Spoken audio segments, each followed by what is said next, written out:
এবং 100 দিনের কাজে আপনারা জেনে রাখবেন, সেটা হচ্ছে যে মধ্যপ্রদেশ, উত্তরপ্রদেশ সহ এরকম অনেক রাজ্য আছে যার দুর্নীতি পশ্চিমবঙ্গের তুলনায় অনেক অনেক অনেক বেশি। কিন্তু ডাবল ইঞ্জিন সরকার হওয়ার জন্য মসৃণ ভাবে গাড়ি চলছে, বাঙালি মানবে না। এই বঞ্চনার ভেতরে দাঁড়িয়েও মমতা বন্দ্যোপাধ্যায় লড়াই করে যাচ্ছেন। গতকাল আমরা 500 কোটি টাকারও বেশি শুধু আমার জেলায় পথশ্রীর উদ্বোধন করেছি গতকাল। তো সেই জায়গাতে মমতা বন্দ্যোপাধ্যায় যে করেই হোক ইনকাম জেনারেট করে আমাদের কিন্তু উন্নয়নকে স্তব্ধ হতে দেন না। এখানটায় বিরোধীদের, বিশেষ করে বিজেপির, তাদের বক্তব্য হচ্ছে কেন্দ্রীয় সরকারের যে প্রকল্পগুলো, যেমন আপনি বললেন যে বাংলার বাড়ি, ওটা হচ্ছে প্রধানমন্ত্রী আবাস যোজনা, নাম পাল্টে আপনাদের আমরা করছি, অর্থাৎ তৃণমূল করছে, এই জিনিসটা প্রচার করে মানুষের মনে দেখাচ্ছেন, বা কেন্দ্রীয় সরকারের যে প্রকল্পগুলো আছে ওগুলো ঠিকমতো রাজ্যে আমার জায়গাটা এখানে আপনাকে বুঝতে হবে যে সেন্ট্রাল যে প্রকল্পে 100% টাকা দেয়, সেখানে রাজ্যের কোনো উৎসাহ নেই সেই প্রকল্পের অংশীদারিত্ব নেওয়ার। যেখানে 60-40, যেখানে 50-50, সেখানেই বা সেন্ট্রাল শুধুমাত্র সেন্ট্রালের ক্রেডিট নেবে, আমাদের অস্তিত্ব থাকবে না কেন? শেয়ারিং প্রকল্পগুলো তো ম্যাক্সিমাম হচ্ছে শেয়ারিং। আচ্ছা, রাজ্য 40 দেবে আমি 60 দেবো, বা রাজ্য 50 দেবে আমি 50 দেবো। আদানি নাকি বলেছেন যে দেখুন ওখানে অনেক আছে, কি বলে, ওখানে খুব একটা সুবিধা হবে না, এই ধরনের কিছু একটা বিষয়। আমি কোনো বড় পেপারে এবার দেখিনি, আমি খবরটা এক্ষুনি তীরভূমিতে পড়ে এলাম একটু আগে। তা যদি সত্য হয়ে থাকে তাহলে তাজপুর বন্দর আদানিরা হাত গুটিয়ে নিলেন, কিন্তু দরপত্র আহ্বান করা হয়েছে। যদি যথেষ্ট লাভজনক না হয় তাহলে আদানির জায়গায় অন্য কেউ হয়তো আসবে। না, লাভজনক না হলেও এটার পেছনে বিজেপির চাপ থাকতে পারে, বিজেপির সঙ্গে আদানি। আমার মনে হয় না, চাপ সেরকম করে থাকার, সেই চাপ রাজ্য সরকার যেখানে নিজে দায়িত্ব নিয়ে করছে, সে চাপ থাকলেও কিছু না। ব্যবসায়ী ব্যবসা করতে আসে, তার যদি লাভজনক মনে হয় সে এগোবে, লাভজনক মনে না হলে এগোবে না। আর নরেন্দ্র মোদী, আদানি, আম্বানিদের যত বন্ধুই হোক, কোনো অলাভজনক জায়গায় মোদীজি যদি বলেন যে আপনারা ইনভেস্ট করুন, তারা করবেন। এখানকার অসাধু রাজনৈতিক ব্যক্তিত্বরা তারা সাময়িক কিছু মানে নিজেদের স্বার্থ গোছানোর জন্য আমাদের প্রকৃতিকে মানে এক প্রকার প্রকৃতির সাথে যথেষ্ট ভালো ব্যবহার করছেন না। তো আমি বলবো এই মুহূর্তে আমাদের যে পুলিশ প্রশাসন কিন্তু এ ব্যাপারে অনেক দৃঢ় ভূমিকা নিচ্ছে। তাহলে আপনি মানছেন যে আমাদের স্থানীয় প্রশাসনিক নেতারা, আমি না মানার কোনো প্রশ্ন নেই, মানুষ যা জানে আমিও তাই জানি। তার জন্য একটা তোড়জোড় চলছে, একটা সংস্থা এখনো লড়ে যাচ্ছে। কিন্তু রাজনৈতিক ভাবে বলি, আমরা যারা এই লড়াইটা করতাম তখন বামফ্রন্টের সময় ছিল, এবং কোনোদিন পুরো মেদিনীপুর বামফ্রন্টের হাত থেকে ছাড়িয়ে দিতে পারবো এই আশা আমাদের ছিল না। যখন আমরা পুরো জেলাটাই পেয়ে গেছি, ফালতু এখন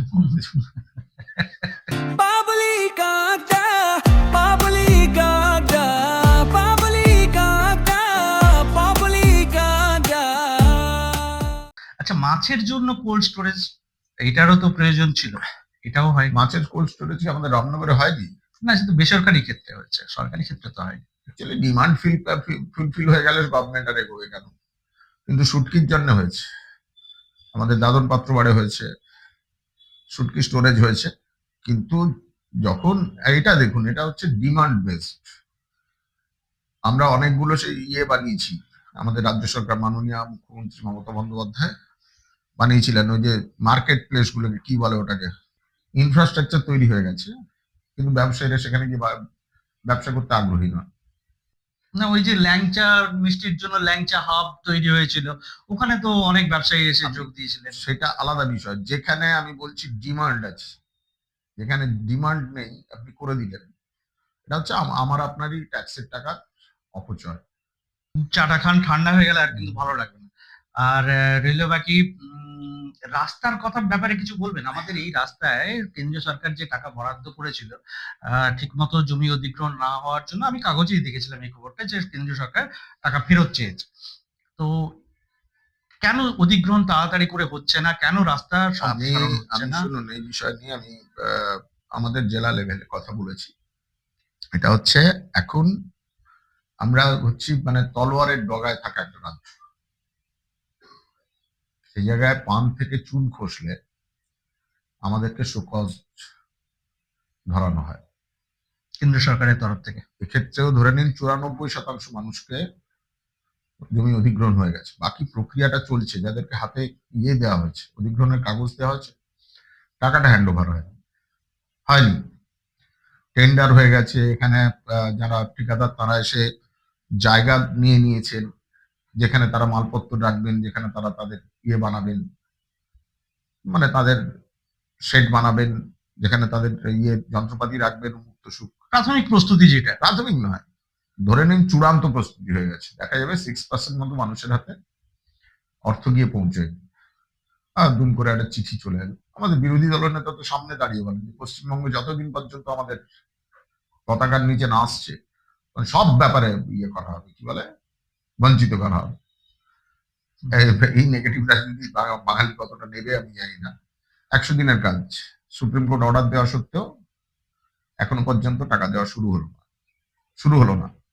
প্রতিটি ক্ষেত্রে বাংলার বাড়ি, যেটা বাংলার বাড়ি মানে আমাদের প্রধানমন্ত্রী আবাস যোজনা, সেক্ষেত্রেও ত্রুটি বিচ্ছুতি বারবার আসা হয়েছে, দেখা হয়েছে, মুখ হয়েছে, তুসুক হয়েছে। বারংবার হাইকোর্ট, সুপ্রিম কোর্ট এরা বলে বেড়াচ্ছে যে হ্যাঁ, কোথাও ত্রুটি থাকলে নিশ্চয়ই ত্রুটি ধরা হবে, কিন্তু তার জন্য সার্বিকভাবে একটা রাজ্যকে শাস্তি দেওয়া যেতে পারে না। এবং 100 দিনের কাজে আপনারা জেনে রাখবেন, সেটা হচ্ছে যে মধ্যপ্রদেশ, উত্তরপ্রদেশ সহ এরকম অনেক রাজ্য আছে যার দুর্নীতি পশ্চিমবঙ্গের তুলনায় অনেক অনেক অনেক বেশি। কিন্তু ডাবল ইঞ্জিন সরকার হওয়ার জন্য মসৃণ ভাবে গাড়ি চলছে, বাঙালি মানবে না। এই বঞ্চনার ভেতরে দাঁড়িয়েও মমতা বন্দ্যোপাধ্যায় লড়াই করে যাচ্ছেন। গতকাল আমরা 500 কোটি টাকারও বেশি শুধু আমার জেলায় পথশ্রীর উদ্বোধন করেছি গতকাল। তো সেই জায়গাতে মমতা বন্দ্যোপাধ্যায় যে করেই হোক ইনকাম জেনারেট করে আমাদের কিন্তু উন্নয়নকে স্তব্ধ হতে দেন না। না, এখানটায় বিরোধীদের, বিশেষ করে বিজেপির, তাদের বক্তব্য হচ্ছে কেন্দ্রীয় সরকারের যে প্রকল্পগুলো, যেমন আপনি বললেন যে বাংলার বাড়ি, ওটা হচ্ছে প্রধানমন্ত্রী আবাস যোজনা, নাম পাল্টে আপনাদের আমরা করছি, অর্থাৎ তৃণমূল করছে, এই জিনিসটা প্রচার করে মানুষের মনে দেখাচ্ছেন। বা কেন্দ্রীয় সরকারের যে প্রকল্পগুলো আছে ওগুলো ঠিকমতো রাজ্যে আমার জায়গাটা এখানে আপনাকে বুঝতে হবে যে সেন্ট্রাল যে প্রকল্পে 100% টাকা দেয়, সেখানে রাজ্যের কোনো উৎসাহ নেই সেই প্রকল্পের অংশীদারিত্ব নেওয়ার। যেখানে 60-40, যেখানে 50-50, সেখানেই বা সেন্ট্রাল শুধুমাত্র সেন্ট্রালের ক্রেডিট নেবে, আমাদের অস্তিত্ব থাকবে না। কেন? শেয়ারিং প্রকল্পগুলো তো ম্যাক্সিমাম হচ্ছে শেয়ারিং। আচ্ছা, রাজ্য 40 দেবে, আমি 60 দেবো, বা রাজ্য 50 দেবে, আমি 50 দেবো, আর পুরোটা আমার লোক, ক্রেডিট আমি নেব না। বিজেপি কেন নেবে কথা নয়, এটা বিজেপির জায়গায় যদি কংগ্রেস থাকতো কিংবা অন্য দলও থাকতো, ফুল ক্রেডিট আমি নেব কেন? তাহলে ফুল টাকাও তুমি দাও। আচ্ছা, এই যে স্বাস্থ্য সাথী আর ওদিকে প্রধানমন্ত্রীর কি জানো ওটা, যাই হোক, মানে ওনাদের স্বাস্থ্য চিকিৎসা সংক্রান্ত যে এটা আছে যোজনাটা, হ্যাঁ, তো এই যে আপনারা এটা যে স্বাস্থ্য সাথীটা রাজ্য সরকার করেছে, এটা কি এই জন্যই যে এখানটায় পুরো টাকাটাই কেন্দ্র দিচ্ছে, তাই ওটা আমাদের এখানটায় চালু করব না, আমাদের নিজস্ব স্বাস্থ্য সাথী চালু করব না? এটাও জানতে হবে যে ওই যোজনা, ওই যে ওটা কি বলে, মোটামুটি ওই প্রধানমন্ত্রীর স্বাস্থ্য সংক্রান্ত যে বীমা কার্ডটি, ওটা দেওয়ার ক্ষেত্রে ব্যারিয়ার আছে। সেটা হচ্ছে একেবারেই দরিদ্রতম মানুষের যে একটা লিস্ট তৈরি হয়েছিল আগেকার দিনে, যেটাকে বিপিএল বলতো। ওই যে বিপিএল, ওই বিপিএল এ যারা 34 মার্কিং এর নিচে রয়েছে, আচ্ছা, শুধুমাত্র তাদের জন্য। আর স্বাস্থ্যসাথী আমরা সকলের জন্য দিচ্ছি। এমনকি স্বাস্থ্যসাথী যদি আমাদের টিচারেরা বা গভর্নমেন্ট স্টাফেরাও নেন, শুধুমাত্র তাদের স্বাস্থ্য সংক্রান্ত যে ভাতাটা দেওয়া হয় ওইটাকে কাটিয়ে দিলেই তারাও স্বাস্থ্যসাথীর আন্ডারে আসবে। আর ওখানে সেটা দেওয়া হয়েছে, কিন্তু এসছে কিন্তু কার্ড আমাদের কাছে, মানে আমাদের রাজ্যেও এসছে। এটা কোথায় আপনারা জানবেন, আগে একটা বিপিএল তালিকা তৈরি হয়েছিল, বাড়ি বাড়ি গিয়ে সার্ভে করে ওই কার বাড়িতে নৌকো আছে, কার বাড়িতে মোটরসাইকেল আছে, কার বাড়িতে টিভি আছে, অমুক আছে, তসুক আছে, এভাবে দেখা হয়েছিল। সেখানে বিপিএল মানে বিলো পভার্টি লাইন হিসেবে ধরা হতো কাদের, যারা 34 স্কোরের নিচে আছেন। 34 ক্রস করে গেলে তাদেরকে এপিএল ধরা হবে, আর 34 স্কোরের নিচের মানুষদেরকে ওই কার্ডটি দেওয়া হচ্ছে। ওরাই শুধুমাত্র ওই সুবিধাটা পাবে। আচ্ছা, তো সেক্ষেত্রে এটা সবার জন্য নয় তো।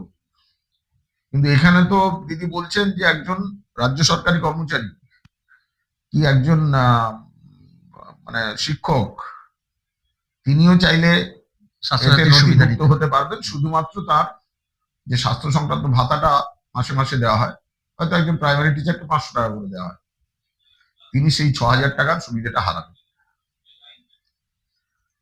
দিদির পরিকল্পনাগুলোকে বুঝতে হবে, কিন্তু দিদির পরিকল্পনাগুলো সার্বিক। আমি কোনো সাংবাদিক নই, আমার পডকাস্টের চ্যানেলে আমি জানতে চাইবো আপনার কাছ থেকে। তো সেই হিসেবে আরেকটা জিনিস যেটা আমাদের এখানকার জন্য জানার, তাজপুর বন্দরের কি? তাজপুর বন্দর কি বলবো, আমি আজকেই একটা চেতনা বলছি তীরভূমিতে একটা খবর পড়ছিলাম, গত 2-1 দিন আগে বোধহয় কোনো একটা সভায়, মানে কোনো একটা ঘরোয়া কোনো অনুষ্ঠানে সৌগত রায়ের সাথে নাকি আমাদের গৌতম আদানির দেখা হয়েছিল। তো সৌগত রায় নাকি জানতে চেয়েছিলেন যে আপনারা সেখানে আবার তো দরপত্র আহ্বান করা হয়েছে, আবার দরপত্র আহ্বান করা হয়েছে, তো আপনার আগ্রহী কিনা। আদানি নাকি বলেছেন যে দেখুন ওখানে অনেক আছে, কি বলে, ওখানে খুব একটা সুবিধা হবে না, এই ধরনের কিছু একটা বিষয়। আমি কোনো বড় পেপারে এবার দেখিনি, খবরটা এক্ষুনি তীরভূমিতে পড়ে এলাম একটু আগে। তা যদি সত্য হয়ে থাকে তাহলে তাজপুর বন্দর আদানিরা হাত গুটিয়ে নিলেন, কিন্তু দরপত্র আহ্বান করা হয়েছে। যদি যথেষ্ট লাভজনক না হয় তাহলে আদানির জায়গায় অন্য কেউ হয়তো আসবে। না, লাভজনক না হলেও এটার পেছনে বিজেপির চাপ থাকতে পারে, বিজেপির সঙ্গে আদানি। আমার মনে হয় না চাপ সেরকম করে থাকার, সেই চাপ রাজ্য সরকার যেখানে নিজে দায়িত্ব নিয়ে করছে, সে চাপ থাকলেও কিছু না। ব্যবসায়ী ব্যবসা করতে আসে, তার যদি লাভজনক মনে হয় সে এগোবে, লাভজনক মনে না হলে এগোবে না। আর নরেন্দ্র মোদী আদানি আম্বানিদের যত বন্ধুই হোক, কোনো অলাভজনক জায়গায় মোদীজি যদি বলেন যে আপনারা ইনভেস্ট করুন, তারা করবেন। ওরা তো নিজেদের লাভ দেখবে, ব্যবসায়ী তো ব্যবসায়ী একদম প্রশ্নহীন। আচ্ছা, আমাদের এখানকার দীঘা, তাজপুর, মন্দারমণি টুরিস্ট স্পট যেগুলো দিনে দিনে জনপ্রিয়তা লাভ করছে, পশ্চিমবঙ্গ সরকারের জন্যই যেভাবে উদ্যোগগুলো নেওয়া হয়েছে, তাতে টুরিস্টদের অনেক বেশি আকর্ষণীয় লাগছে জায়গাগুলো। ওনারা আসছেনও প্রচুর পরিমাণে আগের থেকে। সমস্যা হচ্ছে কি, টোটো প্রচুর পরিমাণে চলে, টোটোতে উঠলেই ভাড়া টুরিস্টদের কাছ থেকে 100 টাকা মিনিমাম নিয়ে নেওয়া হচ্ছে। শ্রমিক সংগঠন আপনাদের, সেখানে কি আপনারা নির্দিষ্ট ভাড়া বা ওই যারা ভ্রমণার্থী আসছেন তাদের সুবিধার জন্য কোনো উদ্যোগ নিতে পারেন? এটা ভালো কথা বলেছেন। এটা সব সময়ের জন্যই তো সবকিছুতে একটা নিয়ন্ত্রণ থাকা উচিত। আপনি বোধহয় দীঘার কথাই বলছেন, তাই তো? বিশেষ করে আপনি ভালো কথা বলেছেন, ওটা নিশ্চিতভাবে আমি আলোচনা করব যে একটা সুনির্দিষ্ট ভাড়ার ব্যবস্থা করা হোক, যাতে বাইরের লোক পেলে কেউ ঠকিয়ে নিতে না পারে। একদম ঠকিয়ে নেওয়ার মতো। অতিথি দেবো ভব, অতিথি আমাদের দেবতা, তাদের আকর্ষণ থাকবে। তারা মুখ ফিরিয়ে নিলে তখন আমাদের এত আয়োজন ব্যর্থ হয়ে যাবে। সেক্ষেত্রে তাদের সাথে যাতে কোনো ধরনের খারাপ ব্যবহার না হয়, এটা দেখা ডিএসডি এরও উচিত, দীঘা শঙ্করপুর উন্নয়ন পর্ষদের। আমাদের যতগুলো দলেরই ওখানে ইউনিয়ন থাক, সব ইউনিয়নেরও দেখা উচিত সবার। কারণ বাম জমানার অভিজ্ঞতার থেকে দেখা গেছে চলছে না চলবে না করে তালা ঝুলিয়ে দিয়ে মাঝখান থেকে নিজেদেরই ক্ষতি হয়, আমাদের নিজেদেরই ক্ষতি হয়। সেক্ষেত্রে একটা সমতা থাকা উচিত সব জায়গায়। হোটেল ভাড়াগুলো সিজনে দেখুন, ওই রকম যখন পিক আওয়ার চলে তখন একদম না, ওটা নিয়ে কিন্তু একটা ইয়ে হয়েছে, হ্যাঁ, যে হোটেলে নির্দিষ্ট ভাড়ার চার্জ ঝুলিয়ে রাখতে হয়। হোটেলিয়ার্স অ্যাসোসিয়েশন সেই উদ্যোগ নিয়েছে, একটি পত্রিকাও বার করেছে ওরা, ম্যাগাজিনটা আমার কাছে আছে। তাতে দীঘার হোটেলগুলোর, বিশেষ করে বড় বড় হোটেলগুলোর নাম, ফোন নাম্বার, ছবি এবং তাদের রেড চার্ট ওই বইটা দেয়া আছে। কেউ যদি এসে হোটেলিয়ার্স অ্যাসোসিয়েশনে যোগাযোগ করেন, তিনি ওই বইটাও নিতে পারেন, কিংবা এ ব্যাপারে সরাসরি ডিএসজি তেও যোগাযোগ করতে পারেন। আচ্ছা, একদম সুনির্দিষ্ট চার্ট তৈরি করা হয়েছে। কিন্তু ভ্রমণার্থীদের ওইসব করার কি না, সময় আছে? না, না, না, না, আছে। বিশেষ করে যারা ধরুন একেবারেই উচ্চবিত্ত, তারা এদিকে তাকান। কিন্তু দীঘা পপুলার কিন্তু সাধারণ মানুষের জন্য। মানে একজন সাধারণ দম্পতি, হয়তো কোনো ঠিকাকর্মী, তিনি বিয়ে করলেও হানিমুন করতে আসেন দীঘায়। তো তাকে তো নাটের কড়ির হিসেব তো রাখতে হবে, তো তার জন্য কিন্তু এখন ব্যবস্থা হয়েছে। মানে যা খুশি তাই বলা যাবে না। তবে কি এক একটা সময় আসে যখন দীঘা সব হোটেল ভর্তি, তখন একজন মানুষ তার বেডরুম ভাড়া দিয়েও 8,000 টাকা নিয়ে নিচ্ছেন। সেটা আপনি আটকাতে পারবেন না। সেটা নিয়ন্ত্রণ করা কারোর পক্ষেই সম্ভব নয়। না, হোটেল গেছে তো ওই ভাড়াটা যদি সাম্প্রতিক অতীতে এরকম গেছে যে বহু মানুষই তাদের নিজেদের ঘরের ভাড়া দিয়ে দিয়েছেন, এক রাতের জন্য দুজন মানুষের জন্য 8,000 টাকা নিয়েছেন, এরকম নজিরও আছে। তো সেটা আলাদা প্রশ্ন। সেটা কিন্তু এমনি নর্মালি দেখুন, এখন অনেক হোটেল হয়েছে, মানুষের সামনে বেছে নেওয়ার বিরাট সুযোগ তৈরি হয়েছে। দুই হচ্ছে হোটেলিয়ার্স অ্যাসোসিয়েশন এ ব্যাপারে আগ্রহী। তারা একেবারেই চায় না যে এই বিষয়ে তাদের ব্যবসা হ্যাম্পার হোক, কারোর কাছ থেকে একটু বেশি নিতে গিয়ে। বরং যা চার্টে থাকে একটু বার্গেন করলে তার চেয়েও কমার সম্ভাবনা আছে। বেশ। অবৈধ নির্মাণ, যেটা সমুদ্র তীরে অবৈধ নির্মাণ, সিআরজেড এরিয়া যতটা আছে তার মধ্যে নির্মাণ কার্য যাতে না হয়, এটা আপনারা বারবার করে বলেন, কিন্তু সেইটা মানা হচ্ছে না। কেউ কেউ ওই এলাকার মধ্যেই নতুন কনস্ট্রাকশন তৈরি করছেন। তো এই ব্যাপারে কি একটা নির্দিষ্ট রূপরেখা তৈরি করে আপনারা সুনির্দিষ্টভাবে বলতে পারেন না যে এখানে একটা বড় সমস্যা আছে, বুঝলেন তো? এটা সমস্যাটা হচ্ছে যে আমাদের সিআরজেড বলে একটা বিষয় আছে, মানে কোস্টাল রেগুলেশন জোন। সিআরজেডটা আমাদের এখানে প্রপারলি ইয়ে করা হয়নি, ম্যাপিং করা হয়নি। মানে একসময় দায়িত্বটা পেয়েছিল যারা, তারা হচ্ছে ওই wetland management and environmental studies বলে আমাদের একটা সংস্থা আছে। তো তারাই এই ম্যাপিংটা করছিলেন, তারা প্রপার ম্যাপিংটা করতে পারেননি। সেক্ষেত্রে এই জন্য বারবার মামলা হয়, সুনির্দিষ্টভাবে প্রমাণিত হয় না যে কোথায় সিআরজেড আইন ভঙ্গ হয়েছে, কোথায় হয়নি। এরকম করে ঝুলতে থাকে। কখনো কখনো হয়তো দেখা গেল গ্রিন বেঞ্চ একটা অর্ডার করে দিল, তার এগেনস্টে আবার হোটেলের মানুষজন গিয়ে হাইকোর্টে বা সুপ্রিম কোর্টে দাঁড়িয়ে যাচ্ছেন, তারা বলছেন যে নির্দিষ্টভাবে সিআরজেড ক্লিয়ার নয়। এই ধোঁয়াশাটা কাটিয়ে ওঠা উচিত। আর দুই হচ্ছে যে বেআইনি তৈরি হচ্ছে ঘরদোর হ্যান, সেটা জানবেন যে এখানকার অসাধু রাজনৈতিক ব্যক্তিত্বরা, তারা সাময়িক কিছু মানে নিজেদের স্বার্থ গোছানোর জন্য আমাদের প্রকৃতিকে মানে এক প্রকার প্রকৃতির সাথে যথেষ্ট ভালো ব্যবহার করছেন না। তো আমি বলবো এই মুহূর্তে আমাদের যে পুলিশ প্রশাসন কিন্তু এ ব্যাপারে অনেক দৃঢ় ভূমিকা নিচ্ছে। তাহলে আপনি মানছেন যে আমাদের স্থানীয় প্রশাসনিক নেতারা, আমি না মানার কোনো প্রশ্ন নেই। মানুষ যা জানে আমিও তাই জানি। আমিও তো রামনগরের মানে জন্মানো বেড়ে ওঠা একজন মানুষ, এবং আমি মানে কি বলে একটু পরিবেশবাদী আন্দোলনের সাথেও জড়িয়ে, বহু আন্দোলনের শরিক আমার সংস্থা। আমি পূর্ব মেদিনীপুর মৎস্যজীবী ফোরামের সম্পাদক। আমি কি বলে আমাদের এখানে কাতি মহকুমা খটি মৎস্যজীবী ইউনিয়নের সভাপতিত্ব করেছি 8 বছর, দুটো ডান্স।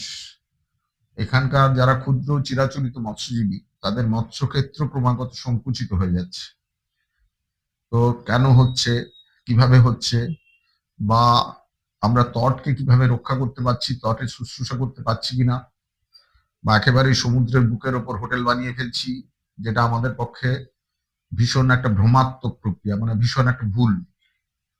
সমুদ্র যে ভূখণ্ড আমাদের উপহার দিয়েছিল, সমুদ্রের সাথে আমরা যদি বেশি সমস্যা তৈরি করি, সমুদ্র সেটা ফেরত নেওয়ার প্রক্রিয়া শুরু করে দিয়েছে এই আজ থেকে। করে দিয়েছে। সেই জন্য সমুদ্রের ধারে কোনো কনস্ট্রাকশন, কোনো স্ট্রাকচার এগুলো করতে যাওয়ার আগে 100 বার ভাবা উচিত যে ঠিক কি ধরনের স্ট্রাকচার, কি ধরনের কনস্ট্রাকশন হওয়া উচিত। বা আমাদের মন্দারমণির তাজপুরের যে বিপুল বালিয়াড়ি, সেই বিপুল বালিয়াড়িকে কেটে বিক্রি করে দিয়ে তার উপরে হোটেল বানিয়ে দেওয়া, এটা আগামী দিনে আমাদের রামনগরের ভবিষ্যতের পক্ষে ভীষণ বিষময় হতে পারে। তো শুধুমাত্র আজকের দিনের কথাটা ভাববো, কাল কি হবে। আমি সন্তানের জন্ম দেব, কিন্তু সন্তান কোন মাটির উপর বেঁচে থাকবে। আমি সন্তানের জন্য ব্যাংকে টাকা রাখবো, কিন্তু তার জন্য মাটির নিচে বৃষ্টি জল রাখবো না, তার জন্য বেঁচে থাকার পরিবেশ রাখবো না। এটা না, এই ব্যাপারে সরকারি উদ্যোগ কি সেরকম ভাবে কিছু নেওয়া দেখুন, হয়েছে? সরকারের সমগ্র দায় একদম সাধারণ জেলার কর্মপক্ষের পক্ষে তো সম্ভব নয়। তো আমি আশাবাদী যে আমাদের পরিবেশবিদ কল্যাণ রুদ্রকে আমাদের ইয়ে করা হয়েছে, আহ, রাখা হয়েছে এসব দেখার জন্য। তিনি নদী বিশেষজ্ঞ কল্যাণ রুদ্র। তিনি এখন আমাদের এই পশ্চিমবঙ্গের পরিবেশ সংক্রান্ত বিষয়গুলো দেখছেন। নিশ্চিতভাবে সরকারের সদিচ্ছা আছে, তা নইলে কল্যাণ রুদ্রের মতো একজন কি বলে সায়েন্টিস্টকে কেন ওই জায়গায় রাখবে। তা সত্ত্বেও আমাদের প্রত্যেকটি মানুষের দায়। কালকেই আমি একটা দেখছিলাম, এই যে ডাল লেকে একসময়, মানে কাশ্মীরের ডাল লেকে একসময় প্লাস্টিকে ভরে গেছিল একেবারে। একটি বাচ্চা মেয়ে তার বাবার সাথে এসে বাবাকে প্রশ্ন করেছিল যে কেন এটা পরিষ্কারের ব্যবস্থা হয় না। তখন তার বাবা তাকে বলেছিলেন যে অন্য কেউ করছে না তো করছে না, তুমি আমি মিলে তো শুরু করতে পারি। তো শনিবার রবিবার গিয়ে বাপ মেয়ে একটা ছোট্ট নৌকো নিয়ে ওই জাল দিয়ে ছেঁকে ছেঁকে প্লাস্টিক তুলতেন। এখন সেই প্রক্রিয়ার সাথে এক দঙ্গল মানুষ, এক দঙ্গল পরিবেশ কর্মী, এক দঙ্গল স্কুলের বাচ্চা যোগ দিয়েছে, এবং তারা প্রতি শনিবার রবিবার দলে দলে ডাল লেক থেকে মানে টন টন প্লাস্টিক কালেক্ট করে। সব জায়গাতে নিরাশার কথা নেই, কিন্তু সব দায়িত্ব গভর্নমেন্ট নেবে না। কিন্তু ওই যে ভালো রাজা হতে ভালো প্রজা, ভালো প্রজার ভীষণ দরকার। মানুষের মধ্যে সেই চেতনাটা আমরা পেরেছি বগুড়ার জলপাই। আজকে এই আনন্দবাজারে দেখবেন বগুড়ার জলপাই বিচের একটা ছবি বেরিয়েছে, তাতে প্রচুর লাল কাঁকড়া বসে রয়েছে। এই লাল কাঁকড়া আমাদের দীঘা হয়েছিল, এই লাল কাঁকড়া আমাদের শঙ্করপুর হয়েছিল। কিন্তু অতিরিক্ত উন্নয়ন এবং অতিরিক্ত যানবাহন ও মুক্ত সুখের জন্য, বা এক সময় আমাদের বগুড়ার জলপাইয়ের বীজ দিয়েও গাড়ি যেত, ওপরের রাস্তাটা ছিল না, ওইসব এলাকা লাল কাঁকড়া ছেড়ে দিয়ে পালিয়ে গেছে। বেঁচে আছে একমাত্র বগুড়ার জলপাই থেকে হরিপুর যে বীজটা, ওই বীজটা। সেখানেও এত বেশি গাড়ি ঘোড়ার উপদ্রব হলো। তখন আমরা আমাদের মৎস্যজীবী সংগঠন এবং তৎকালীন এসডিপিও যিনি ছিলেন, আমরা আলোচনা করে সেখানে ভলান্টিয়ারি টিম করলাম। তারা প্রত্যেককে হাত জোড়ে অনুরোধ করতেন যে মোটরসাইকেল রেসিং করবেন না, গাড়ি নামাবেন না, কারণ ওই গাড়ি ছুটে চলে যাওয়ার পর লাল কাঁকড়া মানুষকে বুঝতে পারে, লাল কাঁকড়া সাইকেলকে বুঝতে পারে, লাল কাঁকড়া দ্রুত গতির মোটরসাইকেল কিংবা গাড়িকে ধরতে পারে না। সেজন্য কি হয়, গাড়িটা বেরিয়ে গেল, দেখা যাবে কাঁড়ি কাঁড়ি লাল কাঁকড়া ক্ষেত হয়ে পড়ে আছে, পাটা ভেঙে পড়ে আছে, হাতটা ভেঙে পড়ে আছে। তো সেই ক্যাম্পেইন যখন আমরা করছিলাম, তখন এখানকার বহু নেতাদের আত্মীয় স্বজন, যারা সব বড় বড় নেতা বলে দাবি করেন, আমি আজকে আর মানে বিতর্কিত কোনো মানে ইয়ের বিষয়ে যাব না, হয়তো সান্ধ্য ভ্রমণে গিয়ে গাড়ি চালাচ্ছেন নিচের উপরে, আমাদের ছেলেরা এসে হাত জুড়ে অনুরোধ করেছে, রাত্রে পুলিশ দিয়ে তুলিয়ে এনে জুতো পেটা করা হয়েছে। এই লড়াই লড়তে লড়তে লড়তে লড়তে লড়তে লড়তে অবশেষে আমরা বগুড়ার জলপাই বীজকে আমরা বায়োডাইভার্সিটি হেরিটেজ বীজ হিসেবে অ্যানাউন্স করাতে পেরেছি। এখন পুলিশের সিভিক পুলিশেরা দাঁড়িয়ে থেকে গাড়ি নিয়ন্ত্রণ করে, গাড়ি নামতে দেয় না। সেজন্য আবার বীজ জুড়ে লাল কাঁকড়া একেবারে ছড়িয়ে গেছে। আজকের আনন্দবাজার ছবিটা দেখলে বুঝতে পারবেন, ওটা বীজ জুড়ে আবার লাল কাঁকড়া নতুন করে বাঁচতে থাকছে। একটা সহজ কথা, আমরা যদি লাল কাঁকড়া হচ্ছেন তটবাসী, আমাদের ক্ষুদ্র চিরাচরিত মৎস্যজীবীরা হচ্ছেন তটবাসী, আমরা জল, তট এবং তটবাসীকে যদি রক্ষা না করি, তাহলে আমরাও রক্ষা পাবো না, একদম পরিষ্কার করে। সেজন্য রামনগর বা আমার দক্ষিণ কাঁথি, উত্তর কাঁথি, খেজুরি 1, 2, নন্দীগ্রাম, যারা আমরা মোটামুটি তটবাসী, তাদের কিন্তু খুব সাবধানে উন্নয়নের বিষয়টা ভাবতে গেলেও খুব সাবধানে ভাবতে হবে। মানে একটা সুস্থায়ী উন্নয়নের কথা ভাবতে হবে। আমি পরিবেশ ধ্বংস করে দিয়ে উন্নয়ন করে ফেলবো, তাহলে নিজেরাই ধ্বংস হবো পরিবেশই একসময়। আমাদের খেয়ে নেবে। একদম খাঁটি কথা। এবং আমি এই কথাটা আমাদের দর্শকদের বলবো যে আজকের আলোচনা রাজনৈতিক থেকে অনেক বেশি পরিবেশ সংক্রান্ত বিষয়ে হচ্ছে, এবং এটা আমাদের প্রত্যেকেরই মনে রাখা উচিত যে আমরা যদি পরিবেশকে বাঁচাই তবেই আমরা বাঁচবো। যাই হোক, আমি আমার পরের প্রশ্ন আসবো। দাদা, আমাদের এটা পৌরসভা হবে না, রামনগর এলাকা পৌরসভা হবে না? রামনগর এলাকা পৌরসভা হওয়ার জন্য একটা স্টেপ বোধহয় এগিয়েছে, একটা স্টেপ। সেটা হচ্ছে বিধানসভায় একটা প্রস্তাব পাস হয়েছে, এটা পৌরসভা করা হবে। তবে কবে বাস্তবায়িত হবে আমি জানি না, কিন্তু আমিও ভীষণভাবে চাই যে রামনগর পৌরসভা হোক। কারণটা হচ্ছে রামনগরের মানে বসতি একটা পৌরসভার জন্য যথেষ্ট না। না, পৌরসভার জন্য পৌরসভার অনেকগুলো ক্রাইটেরিয়া আছে, সবগুলো হয়তো রামনগর মেনটেন করছিল না এক সময়। কিন্তু এগরা পৌরসভা হতে পারে, রামনগর হবে না। রামনগর হবে না কেন? এটা ঠিক নয়। দুই হচ্ছে এখানে বর্জ্য প্রতিস্থাপনের যে ব্যবস্থা, একটা পঞ্চায়েতের পক্ষে ওটা একটা বোঝা। মানে একটা পৌরসভা হলে তবে গিয়েই এখানে উৎপাদিত যে আহ, বর্জ্য বর্জ্য পদার্থ সেগুলোকে প্রকৃত প্রতিস্থাপিত করার জন্য একটা পঞ্চায়েত যথেষ্ট নয়। মানে ওটা তালগাছড়ি ওয়ানের উপর একটা বোঝা হয়ে যাবে। যেটা আমাদের ওই সেটা পারেও না, ব্রিজের- পারেও না। যেটা ব্রিজের ধারে আমরা দেখি, সারা পৃথিবীর মানুষজন এই দিক দিয়ে দীঘা যান এবং তারা দেখেন যে একটা নোংরা শহর পেরিয়ে যেতে হচ্ছে, এটা প্রাণে বাজে। খারাপ লাগে। সেই জন্য অ্যাকচুয়ালি রামনগর সুন্দর হয়ে ওঠা উচিত। এবং অবশ্যই মানে পৌর এলাকার সব সুযোগ সুবিধা মানুষজন পাচ্ছেন, শুধু ট্যাক্সটা দেন পঞ্চায়েতের হারে। কিন্তু একটু ট্যাক্স বাড়িয়ে যেরকম সুযোগ সুবিধা পাচ্ছেন, রাস্তাঘাটের সুযোগ সুবিধা পাচ্ছেন, সব পাচ্ছেন, সেই সাথে শহরটাকে সুন্দর রাখারও প্রয়োজন আছে। সেটা পঞ্চায়েত থেকে তো সেই উদ্যোগ নেওয়া যেতে পারে যে ভাই বলছি পঞ্চায়েতের সবসময়ের জন্য বলি যে অর্থনৈতিক ক্ষমতা সীমিত, সেজন্য পঞ্চায়েতের উপর বোঝা হয়ে যাবে শব্দটা বারবার বলছি না। এটা হচ্ছে, আমি তো একটা পঞ্চায়েত 15 বছর চালিয়েছি। পঞ্চায়েতের স্বাদ অনেক, কিন্তু অনেক সময় সাধ্যে কুলোয় না। সেই জায়গায় এটা যখন একটা মিউনিসিপ্যালিটি হবে, মানে গভর্নমেন্টের টাকাও বেশি আসবে, আবার মানুষজনের থেকে যে ট্যাক্সটা কালেকশন হবে সেটাও বেশি পরিমাণে হবে। তাতে পৌর পরিষেবা আরো ভালো করে দেওয়া যেতে পারে। একটা সহজ কথা বলুন, একবার বলে দিই আপনাকে, একটা পঞ্চায়েতের সাথে একটা মিউনিসিপ্যালিটির ফারাকটা হচ্ছে, আমি একটা 750 স্কোয়ার ফিটের ইয়েতে থাকি, কাঁথি মিউনিসিপ্যালিটির উপরে 750 স্কোয়ার ফিটের ফ্ল্যাটে থাকি, মানে 2 BHK একটা। সেখানে আমি 449 টাকা করে 4 বার দিই বছরে। আচ্ছা, ট্যাক্স মানে ওই 1800 টাকা। সেখানে আমার পঞ্চায়েতে এমন ট্যাক্স দাতা আছে যারা বছরে 30 টাকা দেয়। আর সর্বোত্তম সবচেয়ে বড় লোক, সবচেয়ে বেশি জমি বাড়ি যার আছে, তার দেখা যাবে 250 টাকা বছর।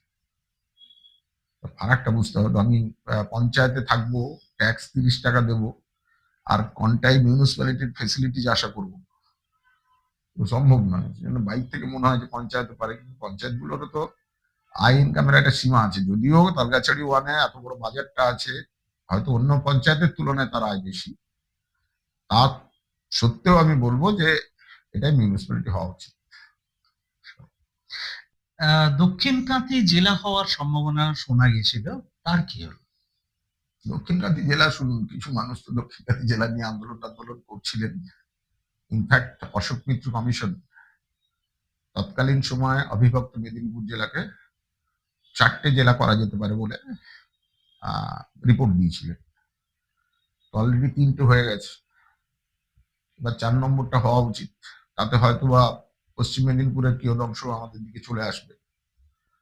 তার জন্য একটা তোড়জোড় চলছে, একটা সংস্থা এখনো লড়ে যাচ্ছে। কিন্তু রাজনৈতিক ভাবে বলি, আমরা যারা এই লড়াইটা করতাম তখন বামফ্রন্টের সময় ছিল, এবং কোনোদিন পুরো মেদিনীপুর বামফ্রন্টের হাত থেকে ছাড়িয়ে দিতে পারবো এই আশা আমাদের ছিল না। যখন আমরা পুরো জেলাটাই পেয়ে গেছি, ফালতু এখন। আচ্ছা দাদা, আপনি বরাবরই ডানপন্থী? আগে হ্যাঁ, প্রথম থেকেই ডানপন্থী? ডানপন্থী শব্দটা আমি বলে দিই, ডানপন্থী শব্দটা কিন্তু একেবারেই অন্য শব্দ। নেহরু কি ছিলেন? কংগ্রেস রাজনীতি বলে দিই, হ্যাঁ, কংগ্রেসই বলতে পারে।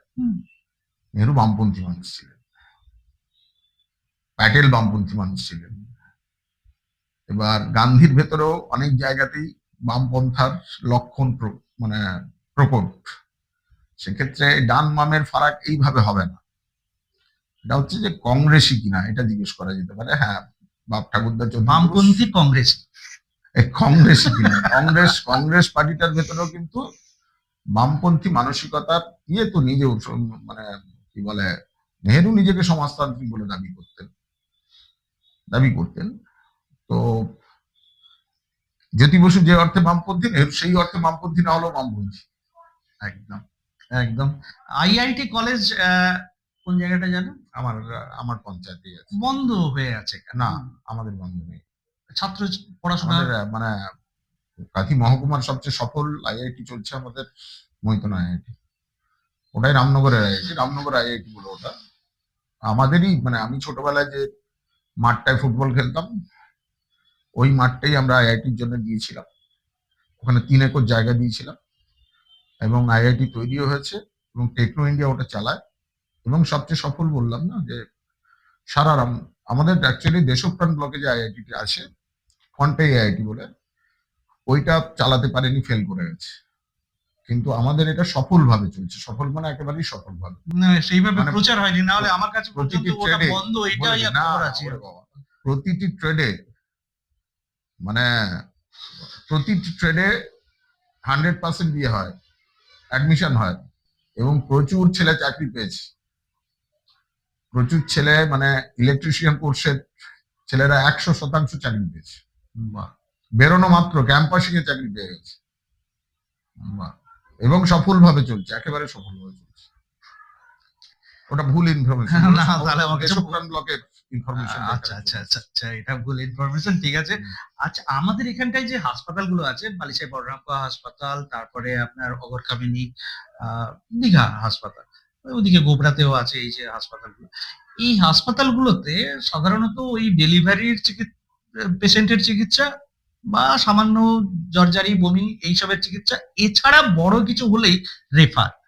তো এই হাসপাতালগুলোকে আরো উন্নত মানের পরিষেবা দেওয়ার ব্যাপারে আপনাদের কোনো? না, দেখুন, হসপিটালের ক্ষেত্রে আমি বলে দিই, হসপিটালের ক্ষেত্রে মমতা বন্দ্যোপাধ্যায় আসার পরে একটা আমূল পরিবর্তন ঘটেছে, মানুষ সেটা জানে। যারা হসপিটালের প্রতি একেবারেই বিমুখ ছিল তারাও এখন হসপিটাল যাচ্ছে। কিন্তু বেসরকারি নার্সিংহোম, যেগুলোকে নার্সিংহোম না বলে গোয়ালঘর বলা যেতে পারে, আমাদের এইসব এলাকার যে নার্সিংহোম, ওগুলো নার্সিংহোম না গোয়ালঘর, ওরা প্রতিনিয়ত মানুষের ভেতরে একটা প্রচার করে যায় যে হসপিটালে ভালো পরিষেবা পাওয়া যায়, সরকারি সাপ্লাইয়ের ওষুধে কাজ হয় না। ইনফ্যাক্ট কিছু ডাক্তারবাবুরাও এটা উৎসাহ দেন, কারণ তারা সুনির্দিষ্ট কোম্পানির সাথে চুক্তিবদ্ধ। একটা পান ওনারা, সেই কারণে কারণ এই কদিন আগে আমি বলতে পারি, এগুলো নিয়ে আসলে বেশি বিপ্লব করে কিছু হয় না বলে বলা যায় না, আমার ড্রাইভারের পা ভেঙে গেছে। ও সকালবেলা একজন বাইকে নিয়ে, আমার একজন সিকিউরিটি ওকে বাইকে নিয়ে আমার কাছে গেছে, দিয়ে বলছে যে আমাকে একটু টাকা দাও, আর কাকে দেখাবো তুমি একটু ফোন করে দাও। আমি কেন, হসপিটালে যাবি, হসপিটালে চিকিৎসা হবে। এবার আমার মিসেস হচ্ছেন দারু হসপিটালের নার্সিং স্টাফ, আমার পরিবার সরকারি ওষুধ খাই এবং হসপিটাল ট্রিটমেন্ট করে। এবার কি হয়েছে, আমি ওকে হসপিটালেই পাঠালাম, আমি কোনো রেফারেন্সও দিই। আমি বললাম তুই গিয়ে তোর মতো করেই দেখাবি, কি তুই সন্তুষ্ট না হলে তো অন্য জায়গায় দেখো। এবার ও সুন্দর করে ওখানে ওর কি বলে এক্সরে করা হয়েছে, প্লাস্টারিং করে দেওয়া হয়েছে, 200 টাকা নিয়েছে যদিও, মানে আলাদা করে প্লাস্টারিং ইয়েতে করে দিয়েছে, সুন্দর করে প্লাস্টারিং করেছে, সবকিছু ঠিকঠাক করেছে। কিন্তু যিনি ডাক্তার থেকে থাকুন, আমি নাম বলবো না, তিনি শুধু বলেছেন যে আমি সরকারিভাবে এই ওষুধগুলো দিচ্ছি, এগুলো তুমি খেও না, তুমি বাইরের অমুক দোকানটা আমার প্রেসক্রিপশনের ওষুধগুলো পাবো, ওটাই খেও। সরকারি হাসপাতালেরই ডাক্তারবাবু এই কথা বলছেন। এবার এই